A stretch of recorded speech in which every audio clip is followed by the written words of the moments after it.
Okay, lecture share कर रहा हूं जहां पर हम थे।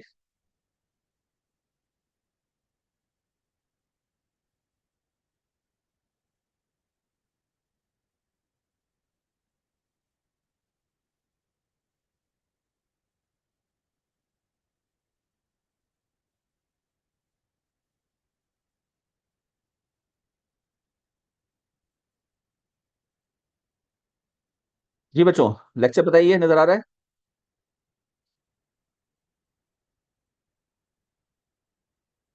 हेलो, जल्दी से बताएं। जी सर।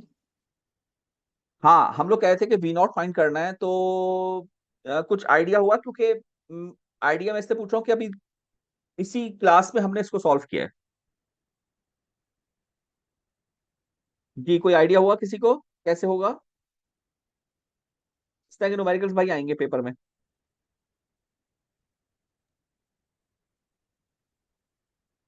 नहीं आइडिया हुआ? चलें, मुझे सिर्फ ये बताइए कि ये इसमें फीडबैक लगा हुआ है या नहीं। ये तो बहुत आसान सवाल है, इसको जवाब देना चाहिए लाजमी। जी, फीडबैक है या सर नहीं? लगा हुआ है। कौन सा, नेगेटिव या पॉजिटिव? Sir negative. बिल्कुल सही जवाब यार, जबरदस्त जुबैर। अच्छा, अब ये मुझे बताओ, इनपुट कहाँ जा रहा है, माइनस पे के प्लस पे? सर इनपुट प्लस पे। Very input good. वोल्टेज ना। जी जी जी जी। तो इसका मतलब ये हुआ जी कि सर। कम से कम एक बात, दो बातें कंफर्म हो गई कि नेगेटिव फीडबैक है, ओपन लूप नहीं है, क्लोज लूप है। और दूसरी बात ये कि ये इन्वर्टिंग एम्पलीफायर तो नहीं होगा, क्योंकि इनपुट प्लस पे जा रहा है, तो ये कौन सा होगा? Non non inverting. Non inverting. Inverting. चलें, यहां तक तो कंफर्म हो गया।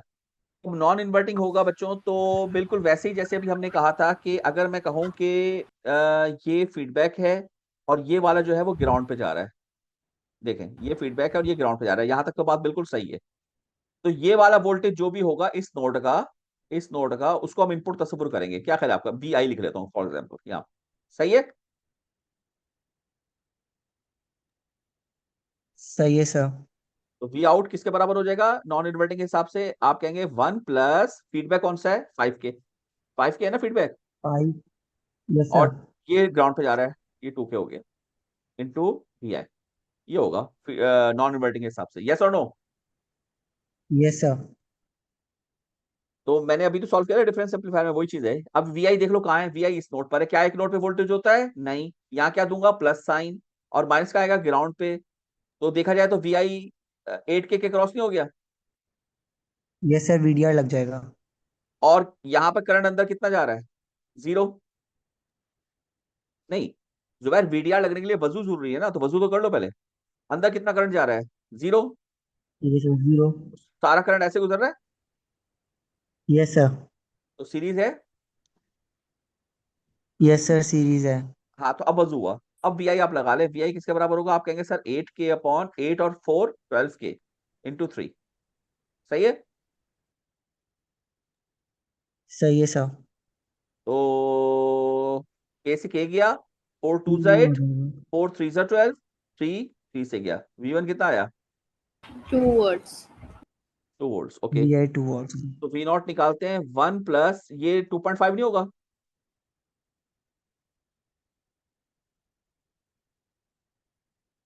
है ना? भाई 5/2 2.5 तो होता है। Yes sir. तो ढाई और एक कितना हुआ? 3.5, 3.5 इंटू 2। 10। नहीं सर, ओह 7 खत्म हो वर्ड्स। गया। क्या ख्याल है? ये रिजल्ट यस सर, आपका। 7 वर्ड्स। हाँ भाई बताओ, कितना आसान था बच्चों?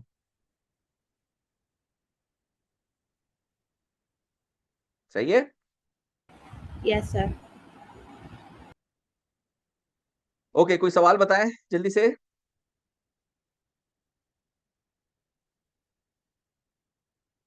ठीक है।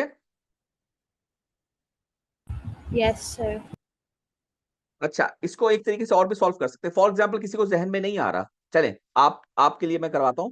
आपके जहन में ये आ ही नहीं रहा कि ये नॉन इन्वर्टिंग है। ठीक है? सही है भाई बच्चों, बोलो। Yes sir. तो एलसीए तो पढ़ा हुआ है ना, एलसी का मतलब वो 10 चीजें अगर आपको आती है तब भी आप सॉल्व कर सकते हैं विदाउट ओपम नॉलेज। अब आपको सिर्फ एक बात पता होनी चाहिए, वो क्या? देखें, मैं यहाँ लिख रहा हूँ, वो क्या पता होनी चाहिए कि ओपैम का आइडियल क्या होता है? ऑप एम्प का आइडियल ये होता है कि अंदर करंट कितना जा रहा है, 0। Zero. यहाँ पे भी करंट कितना जा रहा Zero. है, 0। ये तो आइडियल की प्रॉपर्टी है, सही है। बोलो यहाँ तक कोई मसला। Yes. No, sir. अब प्रॉपर एलसीए लगाऊंगा मैं, देखो। अब जब ये 0 है तो ये तो पता है ना कि यूं सीरीज सर्किट बन गया, और इस जगह का वोल्टेज मैं वी क्या नाम ले लूं उसको, वी ए कह देता हूँ। तो वी ए 2 वोल्ट है, ये तो अभी हमने निकाल लिया था ना वीडीआर लगाकर, ये तो कर लिया हमने, सही है। Yes, sir. और लगाया भी क्या है, वोल्टेज डिवाइडर रूल। क्या ये इन 10 चीजों में आती है, वो जो 10 चीजें हमने पढ़ी थी। जी sir. तो ये 2 वोल्ट आ गया, यहाँ पर कितना आ गया, 2 वोल्ट। अब आप बताओ, अगर ये जगह 2 वोल्ट है तो यहाँ पर भी 2 वोल्ट होगा कि नहीं होगा, क्योंकि ये हमने ड्राइव किया था आइडियल। यानी ये सारी प्रॉपर्टीज हम क्या लेके चल रहे हैं, आइडियल ऑप एम्प की। तो ये हमें पता होना चाहिए आइडियल ऑप एम्प की, जाहिर है आइडियल है ना। यहाँ तक बताओ, सही है। 2 volt. Yes, sir. इस नोड का वोल्टेज मुझे मालूम हो गया कितना है, 2 वोल्ट। 2 volt. अच्छा, अब जब 2 वोल्ट हो गया और इस नोड का वोल्टेज कितना है, 0 वोल्ट, क्योंकि ग्राउंड है, ये तो पता ही है ना। Yes, sir. मैं यहाँ का करंट निकाल सकता हूँ ओम्स लॉ लगाकर, तो मैं इसको लिखता हूँ I1। तो निकाले जरा I1 कितना आएगा। आप कहेंगे सर 2 से आ रहा है 0 पे जा रहा है, 2 माइनस 0/2 के, तो I1 कितना, वो 1 मिली हो गया। Yes. 1 milliampere. तो बच्चों एक बात बताओ, ये 1 मिली है, ऊपर तो ब्रांच पे कोई करंट ही नहीं है, तो सारा करंट यहाँ से नहीं आ रहा होगा 1 मिली ऐसे। Yes, sir. ऐसा ही है. तो यहाँ पर ओम्स लॉ लगाऊं तो कितना वोल्टेज ड्रॉप होगा, आप कहेंगे 1 मिली आ रहा है 5 के, तो 5 वोल्ट होगा। Yes. यस और नो। Yes, sir. मैं कहूंगा ठीक है। और यहाँ पर कितना वोल्टेज ड्रॉप हो रहा होगा, वो तो हम जानते हैं 2 वोल्ट लिखा हुआ है, ये 2 वोल्ट होगा ना।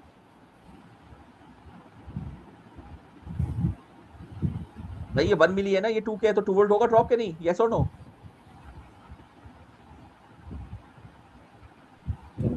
Zero. मैंने ये सर ये लिखा मुझे था। 5 वोल्ट वाला समझ नहीं आया, ये आपने माइनस प्लस और बीच में 5 किलो ओम के रजिस्टर के अक्रॉस जो 5 वोल्ट लिखा है 2V माइनस 5V. 20 करो, 20 आई कितना है, 1 milliampere. और आर कितना है, 5 किलो. मल्टीप्लाई करो, 5 वोल्ट आ गया। अच्छा सही सही सही. और प्लस माइनस मैंने कैसे लगाए, साइन कन्वेंशन, करंट जहां से एंटर होता है वो प्लस होता है। Okay sir. और इसी तरीके से ये 2 वोल्ट है, एग्री। जी. तो अगर ये आ गए तो बताओ, मैं अगर ये केवीएल की लूप लगा दो ऐसे, तो आप कहेंगे लगाए सर, यहां से चला मैं, क्या आया, -2 दिखा मुझे, यस. इधर मुझे -5 दिखा, यस सर. फिर मुझे प्लस V0 दिखा, यस सर. इक्वल टू 0 हुआ। -2 - 5 + तो V0. V0 यस कितना सर. आया, 7. This is our result. तुमने फ्रिज में रख दी है निकल। तो प्रॉपर मैंने एलसीए की वो जो 10 चीजें हैं उन्हीं में से कुछ चीजें ली हैं, और वो भी बड़ी आसान आसान। कौन कौन सी ली हैं, voltage divider rule, Kirchhoff's voltage law, Kirchhoff's current law भी लिया ना यहाँ पर, केसीएल, किरचॉफ्स करंट लॉ और ओम्स लॉ, बस। और देखो हमने बगैर नॉन इन्वर्टिंग एम्पलीफायर की इक्वेशन इस्तेमाल किए बगैर भी हमने सॉल्व कर लिया। Yes sir. तो मैंने दोनों तरीकों से सॉल्व कराया, इसलिए करवाया कि देखो इसको कोई पेपर में कुछ किसी भी किस्म का क्वेश्चन आ सकता है, तो आपको ये चीज आनी चाहिए कि आप सॉल्व कर लें, या तो इन्वर्टिंग नॉन इन्वर्टिंग को यूज करके, या फिर डायरेक्टली एलसीए की बुनियादी चीजें यूज करके, that's it. Is there any question, जल्दी से पूछ लीजिए, वरना मैं नया चैप्टर स्टार्ट कर रहा हूँ, बताइए।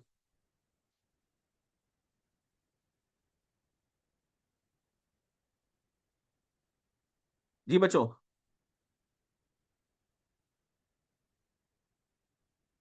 हेलो।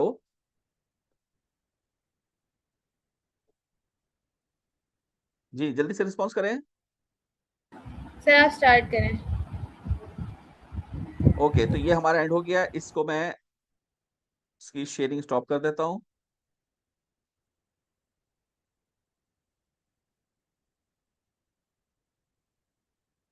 ओके, मैं नया लेक्चर लगाता हूँ।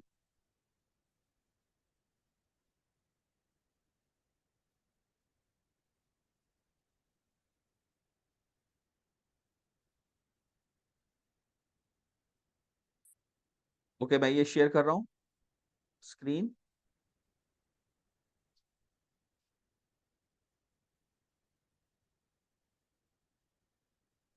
जी बच्चों, देखिए ये स्क्रीन नजर आ रही है आपको? जी सर। ओके, ये हमारा नया चैप्टर है और हमारा नया सीएलओ है। तो सीएलओ 1 क्या था? डीसी सर्किट्स था। सीएलओ 2 क्या था? ऑपरेशनल एम्पलीफायर सर्किट्स था। हाँ, मैंने आपको बता दिया ऑपैम्प को मैंने दो हिस्सों में डिवाइड किया है। एक हिस्सा हम पूरा कंप्लीट कर चुके हैं, एक छोटा सा हिस्सा है वो हम जरा बाद में करेंगे फाइनल एग्जाम में, ठीक है? तो सीएलओ 3 की कुछ चीजें रह गई हैं, वो हम बाद में करेंगे। सॉरी, सीएलओ 3 कह रहा हूँ, सीएलओ 2 की।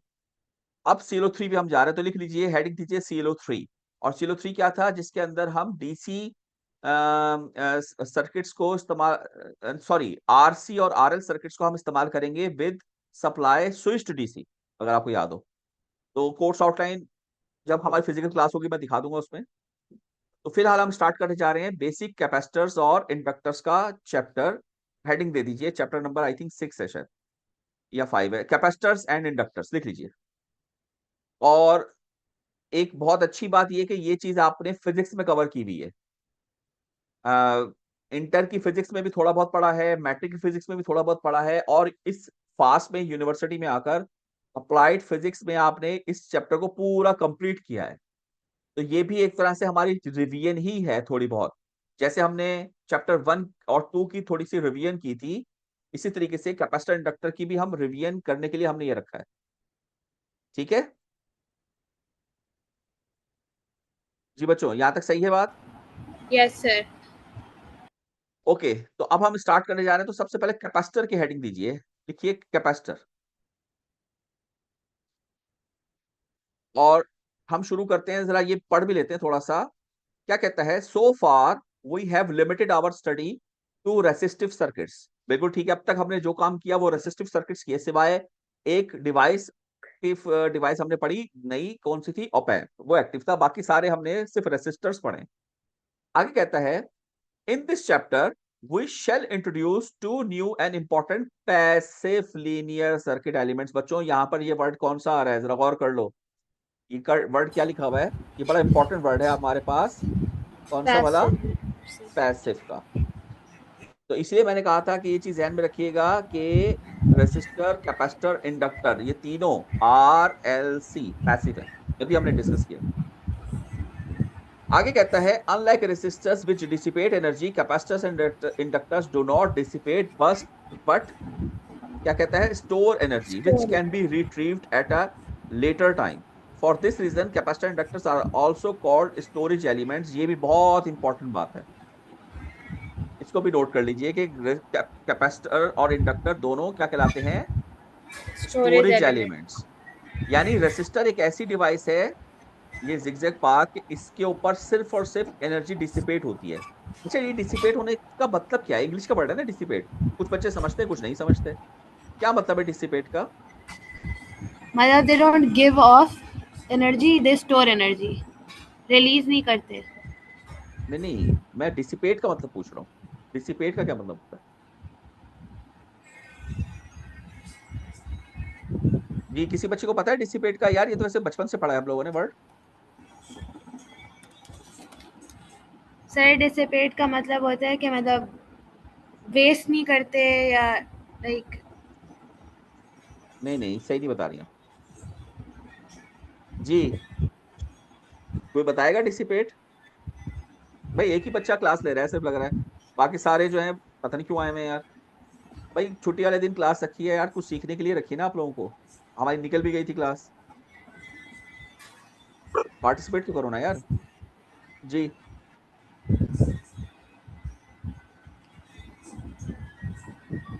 What is the meaning of dissipate? Sir system से एनर्जी का ट्रांसफर होना। ठीक है यहाँ तक बात, सिस्टम से लेकिन एनर्जी का ट्रांसफर होना। हाँ, लेकिन ट्रांसफर कहाँ से कहाँ? बात गलत नहीं आपकी, सही है, लेकिन मतलब कहाँ से कहाँ जा रही है? क्योंकि जब मैं कहता हूँ ना कोई चीज ट्रांसफर होती है, तो from where to where. High जी, energy region to low energy region.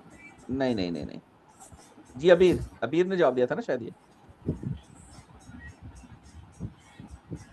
नहीं आइडिया। चलें भाई, देखिए डिसिपेट का मतलब, अगर आसान लफ्जों में आप समझें तो डिसिपेट का मतलब सिंपल ये है कि आप यहाँ पर इलेक्ट्रिकल एनर्जी पे काम कर रहे हैं। अगर एनर्जी, अच्छा पहली बात तो ये बात हम जानते हैं, energy neither be create not be destroy, सही है ना? तो ये बन सकती है ना डिस्ट्रॉय हो सकती है, ठीक। ये फिर क्या कर सकती है? ये अपनी फॉर्म चेंज करती है। तो डिसिपेट में एनर्जी की फॉर्म चेंज होती है, वो इलेक्ट्रिसिटी से किसी और फॉर्म में चली जाती है। मिसाल देता हूं, कौन सी फॉर्म हो सकती है? हीट। कौन सी फॉर्म हो सकती है? साउंड। कौन सी फॉर्म हो सकती है? लाइट। कौन सी फॉर्म हो सकती है? मैकेनिकल एनर्जी यानी मूवमेंट। इस तरह की जितनी भी हमारी फॉर्म्स ऑफ एनर्जीज हैं, उसमें जब कन्वर्ट हो जाती है तो उसको हम क्या नाम देते हैं? Dissipation of energy. Electrical energy convert हो गई है, तो अब जब इलेक्ट्रिकल एनर्जी कन्वर्ट हो गई तो इसका मतलब बिजली खर्च हो गई, और इसी का आप बिल पे करते हैं। यानी बिल आप किस चीज का पे करते हैं? बिजली, अगर बिजली ही रहती है तो बिल तो पे नहीं करेंगे आप। मिसाल के तौर पे आपने अपने घर में बिजली मंगवाई और स्टोर कर ली, और फिर उसके बाद आपने उसको वापस कर दी, तो उसका बिल थोड़ी पे करेंगे आप। बिल पे कब करते हैं? जब आपने बिजली मंगवाई और बिजली को गायब कर दिया। भाई एनर्जी गायब नहीं होती, मगर बिजली तो गायब हो सकती है ना, क्योंकि एनर्जी की एक फॉर्म जब दूसरी फॉर्म में कन्वर्ट होगी तो पहली फॉर्म तो गायब हो जाएगी। तो यस जब सर। बिजली गायब हो जाए, या यूं कहो बिजली खर्च हो जाए, उसको कहते हैं dissipation. Is it clear to everyone और नॉट? Yes sir. यहां पर क्या कह रहा है? Capacitor inductor do not dissipate. क्या मतलब हुआ? कैपेसिटर इंडक्टर कभी भी बिजली का खर्चा नहीं नहीं करते। कर। कभी भी वो बिजली को किसी और फॉर्म में कन्वर्ट नहीं करते। इसका नहीं। मतलब ये कि इनका बिल भी नहीं आएगा। तो फिर कौन है बिजली का खर्चा करने वाला मेन मुजरिम? वो रेसिस्टर है आपका, ठीक है ना? तो capacitor inductor do not dissipate but store energy which can B, आगे क्या कहता है? Store energy which can be retrieved at a later time. किसी बाद में उसको हम वापस रिट्रीव कर सकते हैं, वापस हासिल कर सकते हैं। इसी वजह से इसको energy storage energy storage elements कहते हैं इसको, energy yes sir. Storage elements. Elements. आगे कहता है the applications of resistive circuits is quite limited.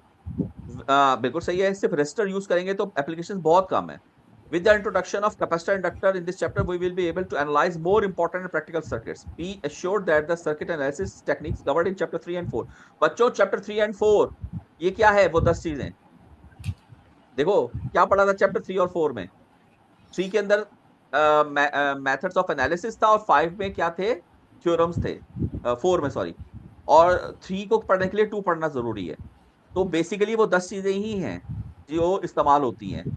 तो chapter 3 and 4 are equally applicable to circuits with capacitor and inductor. यानी कि वो कहता है मैश एनालिसिस, नोडल एनालिसिस और तमाम थ्योरम्स वो इक्वली एप्लीकेबल हैं। उन सब के लिए आप जानते हैं, आप पढ़ चुके हैं, वो 10 चीजें इंपॉर्टेंट है सर्किट एनालिसिस में, वो ये सब करने के लिए।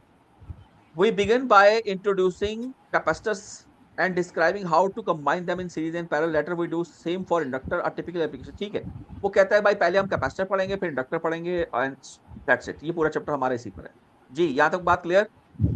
Yes sir. चलें, मैंने कहा था आप हेडिंग दीजिए कैपेसिटर की, तो ये हमने थोड़ा सा इंट्रोडक्शन कर लिया था। कैपेसिटर, कैपेसिटर किसको कहते हैं? Device that is used to store charge. बिल्कुल सही। और क्या होती है? आप कहेंगे दो कंडक्टिंग प्लेट्स होती हैं पैरेलल, उनके बीच में डिस्टेंस होता है, और उसमें क्या होती है? इंसुलेशन। उनके इंसुलेशन। उनके बीच में क्या होती है? इंसुलेशन। इंसुलेशन। इसको कहते हैं कैपेसिटर। ये थोड़ा सा नजर नहीं अगर आपको आ रहा तो यहाँ बनाता हूँ। ये चीज क्या ख्याल है आपका? सही किया? Yes sir. और इस पे कितनी कैपेसिटी पे आप चार्ज स्टोर कर सकते हैं उसको कैपेसिटेंस कहते हैं, सी। ये सब हमने इंटर मैट्रिक में पढ़ा होगा। यस। अच्छा अब ये बताइए, ये फॉर्मूला हम सब ने पढ़ा है, Q proportional V. Q proportional V, yes और नो? Yes sir. और हम जब कहते हैं कि इक्वल लगेगा तो प्रोपोर्शनैलिटी हटती है, इक्वल लगता है तो फिर क्या आता है साथ में? कैपेसिटेंस। नहीं नहीं, मतलब प्रोपोर्शनैलिटी हटती है, इक्वल लगता है तो कांस्टेंट ऑफ प्रोपोर्शनैलिटी आती है ना। कैपेसिटेंस ना सर, कांस्टेंट ऑफ हाँ प्रोपोर्शनलिटी। बिल्कुल, कैपेसिटेंस आएगी, मतलब होते क्या है वो? Constant of proportionality, Q equals to CV। Yes. यहां तक बताइए सही है? Yes sir. अच्छा मैं दोबारा लिख रहा हूँ फॉर्मूला। हमने ये सबसे, यार एक तो ये ये सबसे मशहूर फार्मूला है कैपेसिटेंस का, Q इक्वल्स टू CV, और ये हम मैट्रिक इंटर से पढ़ते आ रहे हैं और आपने अभी भी पढ़ा होगा फिजिक्स में, Q equals to CV। Okay, अब मैं यहाँ से कैपेसिटेंस का फार्मूला अगर निकालना चाहूँ तो क्रॉस मल्टीप्लाई करवा लें तो क्या आ जाएगा, Q अपॉन V। यहाँ तक बताओ सही है? Yes sir. अच्छा, अब यहाँ मेरे क्वेश्चन है जो कि अक्सर जगह पूछा जाता है कि अगर मैं V को इंक्रीज करूं, what will be the effect on the value of capacitance. अगर V को इंक्रीज करूं तो कैपेसिटेंस पे क्या फर्क पड़ेगा, जल्दी से बताओ। डिक्रीज हो जाएगी। मैं ब्लू में आंसर लिख देता हूँ, डिक्रीज होगी। क्यों, रीजन? क्योंकि इनवर्सली प्रोपोर्शनल रिलेशन है। ठीक है, बाकी बच्चे भी बताएं भाई, सिर्फ एक फातिमा जवाब दे रही है जी, क्या ये सही इन्होंने कहा? Yes sir. ओके, कोई और बच्चा? अच्छा, कोई अगर डिसएग्री करता हो वो बता दे, चलें। कोई अगर डिसएग्री करता है जल्दी से बता दें। नहीं करता, ठीक है जी। जुबैर, आपने कहा था यस, यस सर। रीजन नहीं बताई आपने, वही सेम रीजन। सर वही सेम रीजन है, वोल्टेज इनवर्सली प्रोपोर्शनल है कैपेसिटेंस के, बिल्कुल इसलिए। सही, बिल्कुल सही। तो अब इसका जवाब सुन लीजिए और सब लोग सुन लें, ये मैट्रिक इंटर का क्वेश्चन था भाई, मैंने पूछा था, वहां पर बार बार ये चीज आती है, तो इसका जवाब है, आप दोनों ने जवाब बिल्कुल गलत दिया है, आंसर इज रॉन्ग। इसलिए मैं बार बार पूछा तो कोई डिसएग्री करता है। ओहो। भाई अभी थोड़ी देर पहले आपने कहा था Q प्रोपोर्शनल V होता है, और Q और C जो है वो तो कांस्टेंट ऑफ प्रोपोर्शनैलिटी है, वो कहां से इनवर्सली प्रोपोर्शनल हो गया, वो तो कांस्टेंट है। क्या हो गया, आपने तो कहा था अच्छा, कांस्टेंट ऑफ प्रोपोर्शनैलिटी है। कांस्टेंट। और जान के अच्छा मैंने सही। थोड़ी देर पहले मैंने जान के बार बार आपसे कह रहा था कि कांस्टेंट ऑफ प्रोपोर्शनैलिटी बोले इसको। देखिए दोबारा लिख रहा हूं, याद आई बात? Q जी proportion, yes sir. Sir. Q, अबे भाई चल ले यार, एक मिनट रुके। Q Q प्रोपोर्शनल V यहाँ लिख रहे हो, Q प्रोपोर्शनल V है तो Q जब मैं इक्वल लगाऊंगा तो यहाँ पर C क्या आ गया, कांस्टेंट ऑफ प्रोपोर्शनैलिटी। मतलब Q और V एक दूसरे पर डिपेंड करते हैं, C तो कांस्टेंट है। तो मैंने फॉर्मूला बस यूं यस लिख दिया, sir. C Q upon V, तो आप कंफ्यूज हो गए भाई, नहीं होना, ये तो मैट्रिक इंटर में हम पूछते हैं। देखो मैंने क्या कहा था, अगर V को बढ़ाओ तो C पे क्या फर्क पड़ेगा, तो आप कहेंगे कोई फर्क नहीं पड़ेगा, क्योंकि V बढ़ाने से Q बढ़ जाएगा, क्योंकि दोनों डायरेक्टली हैं। क्या ख्याल है? समझ गए ठीक है सर। सर। यस और सर। जितना जितना डिनोमिनेटर बढ़ेगा उतना ही न्यूमरेटर बढ़ेगा, तो रेशो कांस्टेंट रहेगा, सी नहीं बढ़ेगा या घटेगा। सही है? Yes sir. अच्छा, ये तो हो गया, ये तो हो गई मैथमेटिकल बात। अब मैं आपको रियल लाइफ पे समझाता हूँ। खुद बताओ, एक बात बताओ, सी क्या था, कैपेसिटर की कैपेसिटेंस, एग्री? Yes sir. एक बात बताओ, एक मैं डब्बा दूं आपको, बॉक्स दूं, और जैसे वो अटैची के सूटकेस दे दूं, और बोलूं उस पे कपड़े रखो, तो मैं कहूंगा यार जितना जितना मैं तेजी से रखूंगा उतने ज्यादा कपड़े आएंगे। सही है? Yes sir. यस। तो ये तो डायरेक्टली प्रोपोर्शनल हो गया, यानी जितना मैं तेज रख रहा हूं उतने ज्यादा कपड़े आ रहे हैं, ये हो गया डायरेक्टली प्रोपोर्शनल। लेकिन अगर मैं बोलूं कि यार ज्यादा कपड़े रखने से सूट केस की कैपेसिटी बढ़ जाएगी या सूट केस बड़ा हो जाएगा, इज इट पॉसिबल? नहीं सर। नहीं होगा ना। तो यही यहाँ पर चीज है ना, सी तो कैपेसिटेंस है, वो तो फिजिकल चीज है, जैसे सूटकेस है उसकी कैपेसिटी तो फिजिकल होगी ना मेरे भाई। फिजि अगर सूटकेस की कैपेसिटी बढ़ानी है तो आपको उससे भी बड़ा सूटकेस लाना पड़ेगा, यस और नो? Yes sir. तो अगर कैपेसिटेंस बढ़ानी है तो आपको बड़ा कैपेसिटर लाना पड़ जाएगा ना, इसी कैपेसिटर में कैसे हो जाएगा ये तो। और वो भी Q और V बढ़ाने से कैसे होगा, Q और V तो इलेक्ट्रिकल प्रॉपर्टीज है, जबकि C क्या है, फिजिकल प्रॉपर्टी है। Yes sir. अच्छा, फिजिकल प्रॉपर्टी किस पे डिपेंड कर रही है, ये भी आपने इंटरमैट्रिक में पढ़ा है। वो फॉर्मूला क्या होता है कैपेसिटेंस का, वो होता है एप्सिलॉन A ओवर D, याद है? Yes sir. इस पर C डिपेंड करता है बच्चों, अगर इसको छेड़ूंगा ना तब C बड़ा या ज्यादा, कम या ज्यादा होगा। सही है ना? बोले भाई? Yes sir. तो बताएं इसमें ये A क्या है? A is basic area area. of plates. D distance एक between मिनट the एक मिनट एक plates. मिनट एक मिनट, अरे रुक जाओ, one by one. A is the area of plate, area कौन सा, क्रॉस सेक्शन या सरफेस? Surface area. बिल्कुल सही जवाब दिया, प्लेट्स ऐसे होती हैं, कुछ ऐसे होती है ना, आगे पीछे लगी होती हैं, है ना? तो सरफेस एरिया के Yes भाई, sir. यस। प्लेट्स पे कितना सरफेस आ रहा है, जितनी बड़ी प्लेट्स होंगी उतना ज्यादा चार्ज बैठेगा ना। Yes sir. Yes sir. तो देखा जाए तो सी प्रोपोर्शनल ये हो गया। जितना एरिया बढ़ाओगे प्लेट्स का उतनी कैपेसिटेंस बढ़ेगी। सही है। Yes sir. इसी तरीके से ये जो डी है ये क्या है, इन प्लेट्स के बीच का डिस्टेंस, कि ये प्लेट्स कितनी डिस्टेंस। दूर है और जैसे ये प्लेट ये कितनी ज्यादा करीब है। तो जितनी ज्यादा दूर होंगी उतना कैपेसिटेंस कम हो जाएगी, क्योंकि ये इन्वर्सली है। क्योंकि दूर होने से जाहिर है उनकी जो क्या कहते हैं प्लस और माइनस के बीच की फोर्स है वो वीक हो जाएगी ना। तो कैपेसिटेंस यहाँ पर क्या हो जाएगी, वीक हो जाएगी। तो डी से क्या है इन्वर्सली। सही है भाई, clear. Yes sir. Yes sir. आखिरी चीज रहेगी एप्सिलॉन। What is epsilon?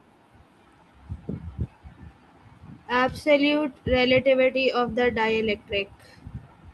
है हाँ, relativity. Relativity. Permittivity, sir sorry sorry. Permittivity और हाँ अबे परमिटिविटी हो गया। रिलेटिविटी बोला, मेरे अपने जहन से निकल गया ये क्या होता है। हाँ, सॉरी सर सर। परमिटिविटी है परमिटिविटी भाई। है। परमिटिविटी किस चीज की? डाइलेक्ट्रिक की।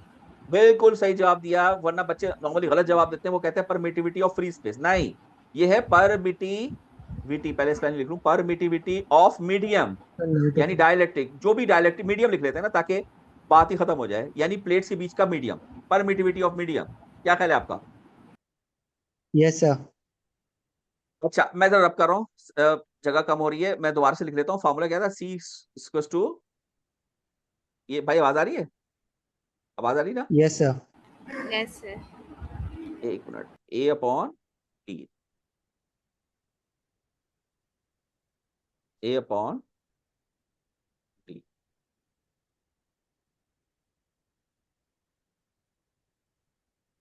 अच्छा जी। हाँ तो हम ये कह रहे थे कि हमने ए और डी की बात कर दी थी, एप्सिलॉन रह गया था।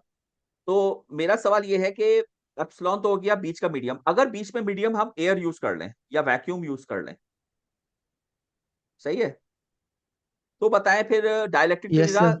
तो अब हम क्या कहेंगे, हम यहाँ पर एप्सिलॉन को कह देते हैं ये एप्सिलॉन नॉट बन जाता है। इसको कहते हैं permittivity yes of sir. Free space. Free space. ये बड़ा खास होता है, परमिटिविटी ऑफ फ्री स्पेस। ये किसके लिए यूज होता है भाई? देखो हकीकत ये वैक्यूम के लिए है, हकीकत में ये किसके लिए, वैक्यूम के लिए। मगर एयर जो है वो करीबन उसके करीब होता है, तो इसलिए हम एयर को अप्रोक्सीमेट कर देते हैं फ्री स्पेस पे। सही है। तो और इसकी वैल्यू हमेशा फिक्स होती है, कितनी होती है ये याद होनी चाहिए सबको। मुझे भी याद है, मैं भी जबानी लिख सकता हूं, आप बताएं किसी को याद है? भाई घर पे बैठ के गूगल करने की जरूरत नहीं है, याद है तो बता दो वरना रहने दो, मैं बता देता हूँ। सर 6 पॉइंट है, पता नहीं, याद नहीं।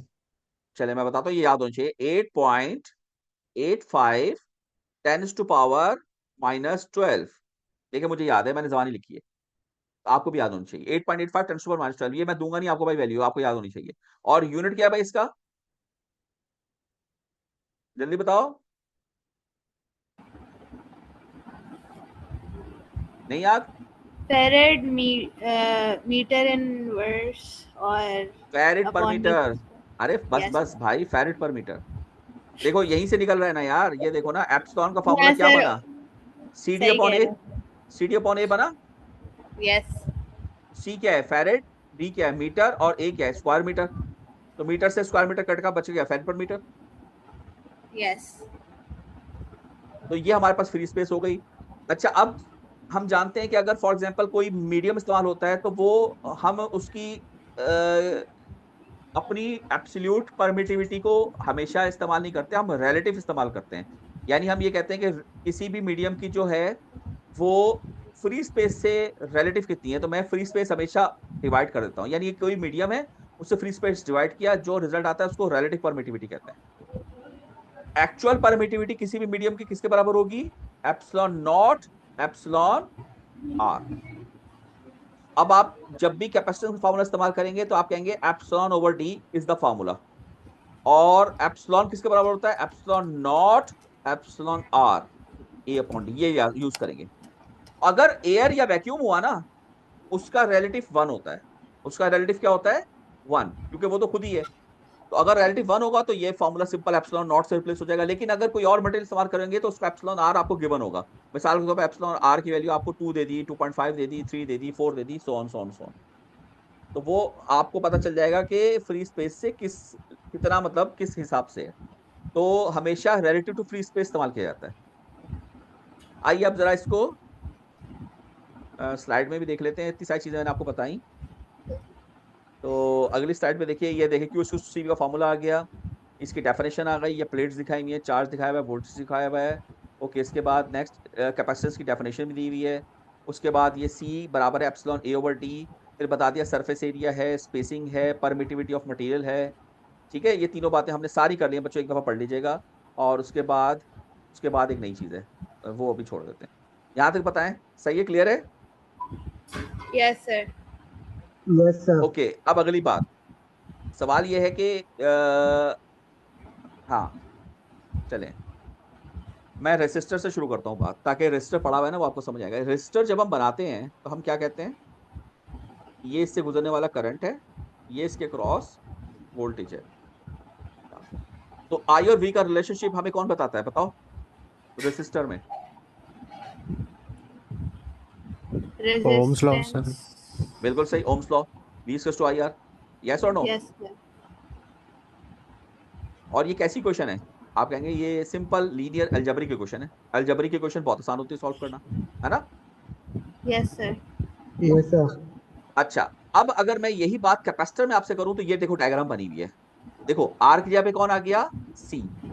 आई की जगह पे सी। आई ही है, वी की जगह पे वी ही है, और सिंबल ऑब्वियसली चेंज होगा, आर की जगह पे सी का सिंबल आएगा। यहां तक बताओ, सही है? Yes sir. अब सवाल यह होता है कि यहां पर आई वी रिलेशनशिप आपको कौन बताएगा? जैसे वहां तो ओम्स लॉ क्यू। था ना, यहाँ पे आई वी रिलेशनशिप आपको कौन बताएगा? हाँ बताओ। अमाउंट ऑफ सर वो जो चार्ज। क्यू। क्यू। तो क्यू का फॉर्मूला तो क्यू क्यू टू सी भी है, आई तो नहीं है। अच्छा हाँ, सी और वी का रिलेशनशिप हमें कौन बताएगा? चलें, इसको मैं आपको जरा एक्सप्लेन कर देता हूँ। देखिए, इसको मैं जरा आपको एक्सप्लेन कर देता हूँ, एक मिनट। अगर मैं क्यू टू सी वी से ही लेके चलें आपकी बात पे, ठीक है, तो करंट करंट करंट इसमें मुझे बताओ, मिसिंग करंट है ना? Yes sir. तो करंट का यस फॉर्मूला सर। क्या होता है? आप कहते हैं करंट होता है rate of change of charge, rate of yes flow of sir. Charge, ये होता है। Yes sir. यस मैंने कहा सर। यार एक काम करते हैं, इस पूरी क्वेश्चन को डिफरेंशिएट कर देते हैं ऑन बोथ साइड्स। यहाँ क्या आया, dq अपॉन dt, यस और no? Yes sir. Yes sir. अच्छा, करंट अपॉन टाइम। c तो कांस्टेंट है, कांस्टेंट डिफरेंशिएशन से बाहर आ जाता है ना। Yes sir. ये बना, यस। तो ये यस सर i सही है। i के बराबर हो करंट गया, बन जाएगा। ये i के बराबर होगा। Yes sir. Yes sir. तो ये आपकी क्वेश्चन बन गई, इसको बॉक्स कर ले। ये है करंट और वोल्टेज का रिलेशनशिप। तो एक तरह से कैपेसिटर का ओम्स लॉ ये है। ये ओम्स लॉ नहीं है, वैसे ही मैं बोल रहा हूँ कि जस्ट लाइक जैसे वहां ओम्स लॉ होता था। तो ये I square two C DV by D T, ये इक्वेशन आ गई, ये I square two C DV by D T. Okay sir. ये आप आई थिंक आपने लोगों ने फिजिक्स में पढ़ा होगा ना। हाँ भाई, जुबैर तुमने तो पढ़ा होगा लास्ट यस में सर। अप्लाइड फिजिक्स में, पढ़ा था ना अप्लाइड फिजिक्स यस में। सर पढ़ा है। अच्छा, इसको इस यस सर, तरीके से पढ़ाते नहीं इंटीग्रेशन है। करने से दोबारा वही बन जाएगा। हाँ, इसको इस तरीके से पढ़ाते नहीं है, मैंने भी नहीं पढ़ाया, ये आपने सवाल पूछा था तो मैंने बता दिया। वरना इसको पढ़ाते ऐसे है कि करंट की क्वेश्चन होती है D Q over D T, यहाँ से शुरू करते हैं, और फिर हम क्यू की जगह पे इसकी क्वेश्चन डाल देते हैं सी वी, और फिर हम कहते हैं सी कांस्टेंट बाहर आ जाता है। तो इस तरीके से ड्राइव होती है C D V by D T, book में ऐसे कराई हुई है और हर जगह ऐसे होती है। तो हमने जरा इसको, मैथ्स है ना, मैथ्स को तो कैसे भी कर सकते हैं, तो हमने जरा इसको इस तरीके से कर लिया, क्यू उसको सी वी बोथ साइड डिफरेंशिएट कर दिया, तो ऐसे सॉल्व हो गया। क्लियर? Yes sir. अब देखें यहाँ कोई मसला आया या नहीं? एक बहुत बड़ा मसला आ गया, वो क्या कि ओम्स लॉ में रेसिस्टर में अलजेब्रिक इक्वेशन थी, जबकि यहां पर जो करंट और वोल्टेज का रिलेशनशिप आया है वो डिफरेंशियल इक्वेशन आई, और डिफरेंशियल इक्वेशन सॉल्व करना बहुत मुश्किल होता है एज कंपेयर टू अलजेब्रिक। तो कैपेसिटर स्टार्ट होते ही देखो एक प्रॉब्लम स्टार्ट हो गई। ठीक है, ये यस चीज सर। समझ में आई? अगली बात, यस मुझे सर। एक बात बताओ, रेसिस्टर के अंदर से करंट गुजरता है, सही है, रेसिस्टर के अंदर से करंट गुजरता है, क्या कैपेसिटर के अंदर से करंट गुजर सकता है?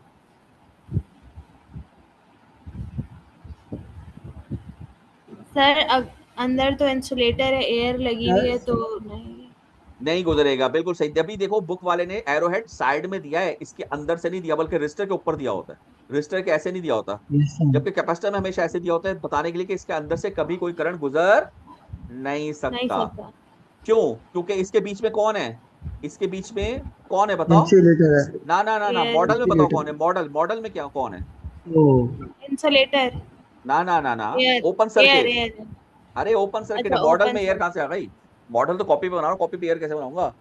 कॉपी पे मॉडल ओके बनता है, इन सब चीजों के कॉपी पे मॉडल बनते हैं भाई। ये जिगजैग पाथ बनाया है रेसिस्टर का, जिगजैग है ना, तो रियल लाइफ में कोई जिगजैग यस पाथ सर। होता नहीं। रियल लाइफ में तो एक प्रॉपर्टी होती है रेसिस्टेंस। कॉपी पे कैसे शो करूंगा? कॉपी पे मैं जिगजैग पाथ बना के शो कर देता हूँ, ताकि आंखों से देखने में लगे कि यहाँ रुकावट है। तो यहाँ आंखों से दिखने से पता चल रहा है ओपन सर्किट, और open circuit means current zero. यह शुरू से पढ़ते आ रहे हैं हम लोग, यस और no? Yes sir. Yes sir. Okay, तो ये ओपन सर्किट है, इसके अंदर से जहन में रखिएगा कभी भी कोई करंट गुजर नहीं सकता। नहीं सकता। ओके, इसके बाद छोटी सी बात उन्होंने की कि अगर वोल्टेज निकालो तो यही दिखा देता हूं। उन्होंने कहा कि भाई इसको क्रॉस मल्टीप्लाई करो, ये वहां ले जाओ, 1/c हो जाएगा, और dt वहां ले जाओ, और बोथ साइड इंटीग्रेट कर दो। तो डिफरेंशियल को खत्म करने के लिए इंटीग्रेट करूंगा तो क्या ये क्वेश्चन बनेगी? यही देख लीजिए। Yes sir. तो ये -∞ टू t, इसको इससे आसान अब ले लें t0 से t, या t1 से t2, मतलब एक टाइम से शुरू हुआ दूसरे टाइम पे खत्म हुआ, t1 से t2 सिंपल। और ये आपकी इनिशियल कंडीशन आ गई v एट t1। भाई जब इंटीग्रेट करूंगा तो बोथ साइड्स करूंगा ना, इंटीग्रेट तो ऐसा ही बोथ है साइड सर। होगा ना। यानी क्या मतलब बोथ यस साइड्स? सर। अगर यहाँ हो रहा है तो यहाँ पे भी तो होगा। यानी यार इसको लिख ही देता हूँ, dv किसके बराबर होगा? 1/c i dt, यही होगा ना। तो बोथ साइड्स हाँ इंटीग्रेट जी, होगा ना, वो तो कट जाएगा। बोथ साइड्स होगा। तो यहाँ पर दो v आएंगे ना, एक फाइनल v, एक इनिशियल v, और यहाँ पे ये पूरी क्वेश्चन आ जाएगी। तो फाइनल v यहाँ रह गया, जो मालूम करना है, इनिशियल v वहां चला गया, तो ये है वो इनिशियल v। ठीक है? क्या हुआ नहीं समझ में आया? सर? ये V2 माइनस V1 कहाँ से आ गया? D तो उससे कैंसिल हो जाएगा ना, भाई इंटीग्रल d से। कैंसिल होगा, अल्लाह की बंदी, तो लिमिट नहीं लगेंगी। ये अच्छा हाँ। डिफरेंस v1 v2 नहीं होगा यहाँ पर, क्योंकि यहाँ c तो ले नहीं रहे हम कांस्टेंट। अब भाई इंटीग्रेशन में लिमिट्स नहीं होती, तो v2 माइनस v1, और v1 उधर चला गया, वो ये रहा। सही है? ठीक है सर। अच्छा, अब टाइम खत्म हो गया मेरा ख्याल है, आप लोग भी थक गए होंगे, काफी टाइम हो गया, तो मुझे यहाँ तक कराना था। चलो फिर इसको हम बाद में देख लेते हैं, सही है? ओके ठीक है सर। सर। तो यहाँ तक बच्चों अच्छी प्रैक्टिस कर लीजिएगा, मैं शेयर कर दूंगा लेक्चर। ठीक है, चलें फिर, ओके बच्चों, अल्लाह हाफिज। अल्लाह हाफिज़ सर।